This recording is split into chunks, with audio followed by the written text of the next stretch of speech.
Hi friends, എല്ലാവർക്കും എൻ്റെ വീട്ടിലോട്ട് സ്വാഗതം കേട്ടോ. അപ്പം നേരം വെളുത്ത് വരുന്നുണ്ട്. ഇപ്പം ഈ ഓണത്തിരക്കൊക്കെ ആയതുകൊണ്ട് രാവിലെ പൂക്കളുടെ ജോലി എനിക്കാണ് കേട്ടോ. ഞാൻ നീക്കണതിൻ്റെ കൂടെ തന്നെ എൻ്റെ രണ്ട് വേതാളങ്ങളും ഒപ്പം നീച്ചോളൂ കേട്ടോ. രാവിലത്തെ ഈ ഒരു കാലാവസ്ഥ കാണാൻ ഒരു പ്രത്യേക വൈബ് തന്നെയാണ് കേട്ടോ. ഇന്ന് അവന് സ്കൂളുണ്ട്. സ്കൂളിൽ പോയി വന്നിട്ട് എന്നും വൈകുന്നേരം ഇവനൊരു പരിപാടി എന്താ വെച്ചാൽ അവൻ്റെ ഫ്രണ്ട്സുമായിട്ട് ഇതേപോലെ റബ്ബർ പാടത്തേക്ക് ഇറങ്ങും കേട്ടോ. ഇതിപ്പോൾ ഈയിടെയായിട്ട് റബ്ബറൊക്കെ മുറിച്ചിട്ടാണ് കേട്ടോ ഇങ്ങനെ നല്ലൊരു സ്ഥലമായിട്ട് ഫ്ലാറ്റായിട്ട് കിടക്കണത്.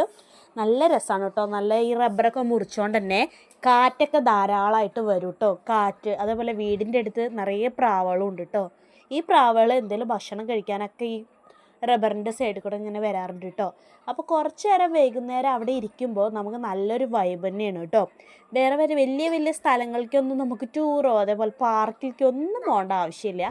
കുറച്ച് കുട്ടികളും അവനും കൂടി വൈകുന്നേരമായ ഇവിടെ കൂടും കേട്ടോ. അപ്പോൾ അവരെ കൂടെ ഞാനും പോയി.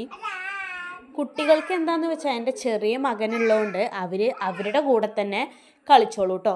പിന്നെ ഞങ്ങളുടെ വീടിൻ്റെ ഒരു പ്രത്യേകത എന്ന് പറഞ്ഞാൽ മുന്നിൽ ഇതുപോലെ റബ്ബർ കാടും ബാക്കിൽ ഇതേപോലെ പ്ലെയിൻ ആയിട്ടുമാണ് കേട്ടോ. അതുകൊണ്ട് തന്നെ ഒരു ഗുണം എന്താ വെച്ചാൽ ഞങ്ങൾക്ക് ഒരുമിച്ച് വെയിലും തണലും ഒരുമിച്ച് കിട്ടും കേട്ടോ.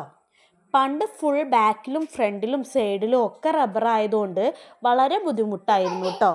ഒരു 6 മണി കഴിയുമ്പോഴത്തേക്ക് ഇവിടെ ഇരുട്ടായിട്ടുണ്ടാവും. എപ്പോഴും പറയും ചെയ്യും ഞങ്ങൾ നേരം വെളുക്കാത്ത സ്ഥലമാണെന്ന് പറഞ്ഞ് ഇടയ്ക്ക് കളിയൊക്കെ ആക്കുമായിരുന്നു കേട്ടോ. റബ്ബർ വെട്ടിയും കൊണ്ട് കുറച്ച് വെളിച്ചം കിട്ടി. അപ്പം അത്രേ ഉള്ളൂ. Thank you.